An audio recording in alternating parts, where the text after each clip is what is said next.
Most of us know the book of Revelations. Most of us know the book of Revelations, chapter 13.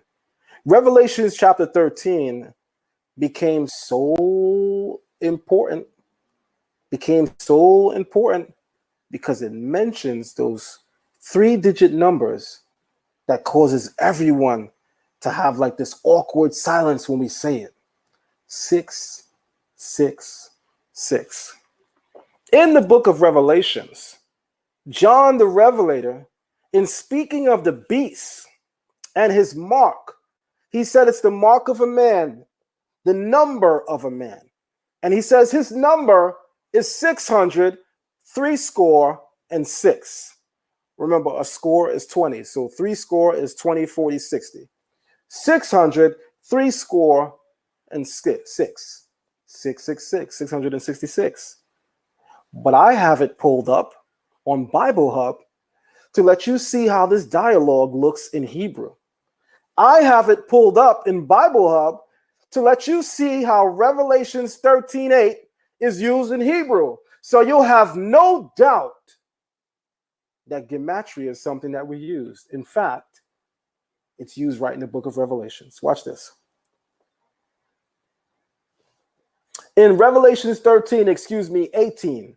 In Revelations chapter 13, verse 18, it says, here is Chakmah, here is wisdom, the one having Binah, understanding. Let him do the Gematria. Let him do the Gematria and get the mispar, the number of the Chaya, anti-Mashiach, of the beast. For it is the mispar, the number of a man, and the mispar or number of it is Shesh Me'ot, 600. We Shishim, 60. Washesh, 6. Shesh Me'ot, We Shishim, Washesh, 666. The thing I want you to walk away with is the fact that it says, here is wisdom, the one having Binah, understanding. Let him do what? The Gematria. Notice when you read this in the Hebrew, the very word Gematria is employed.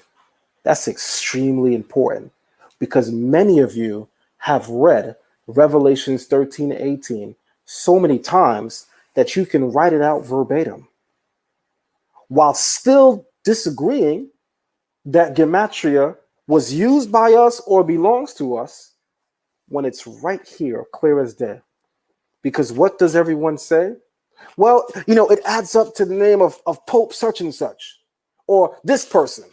And, it's because their name in the Latin alphabet or in this alphabet is equivalent to this number. And then when you add them together, you get Gematria, idiots. Oh, man. Let me tell you, common sense is commonly uncommon. Common sense is commonly uncommon. It will stare us right in the face and we will still fight it. There's no Gematria. There's no Gematria, all the while quoting Revelations 13:18.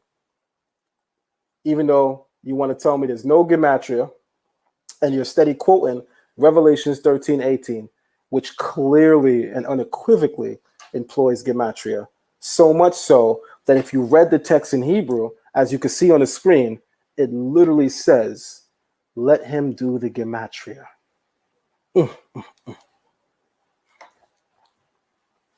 Now, we do this in our Hebrew class often. Let me show you something we do in our Hebrew class.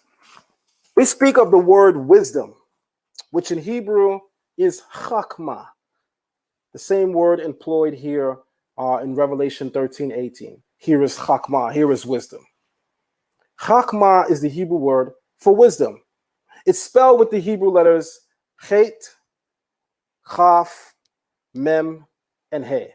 That's chet, kaf, mem, and he. Or that's 8, 20, 40, and 5. 8, 20, 40, and 5, which is 73. Why is that so significant? Well, 7 plus 3 is 10. And in reference to the Torah or 10 Commandments given on Mount Sinai, the Creator says, this is your wisdom in the sight of your peoples. This is your chakmah. And chakmah has a numerical value of 73. And 7 plus 3 equals 10. But I'm sure someone is not impressed, right? Why are we not impressed? Well, because it really says 73, and you did some other stuff at the end to make it 10. But I mean, I could count. You said 8, you said 20, you said 40, you said 5. That's 73. It's deep, but you're being a little extra, by adding 7 plus 3 and making that 10. It seems like you're making it fit what you want it to fit. All right.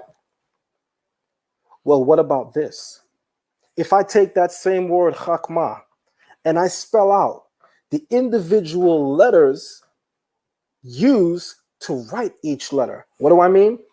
In the word Aleph, if we write Aleph, the letter, out as a word, it will be spelled Aleph, Lamed, Pei. That's Aleph, Lamed, Pei. If I take the single letter Aleph and I write it out as a word, it will be spelled Aleph, Lamed, Pei. Or 1, 30, 80. 1, 30, 80, which is 111. Now let me show you what happens to the Hebrew word for wisdom, chakmah, when we treat it as such.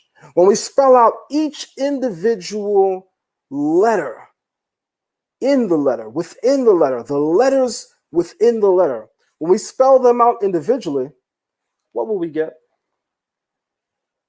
In the Hebrew word chakmah, it's spelled chet, yod, tav.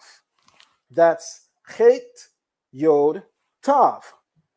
Chet is 8, yod is 10, tav is 400. Kaf is spelled kaf and pei. Kaf is 20, pei is 80.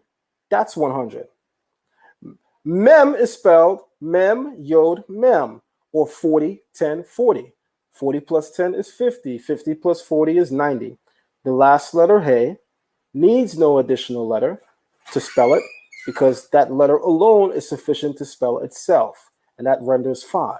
So if you take chet, yod, tav, which is 418, and kaf and pei, which is 80 plus 20, 100, and mem, which is 40, 10, 40, 90, which is 418 plus 100 plus 90 and 5, you get exactly 613. And by the way, in case you're not seeing it, this is perhaps the reason why King David prays and he says to the Creator verbatim, Gal enai, we avita, niflaot mitorateka. Gal anai, we avita, niflaot mitorateka. Open thou my eyes that I may behold the secrets of your Torah.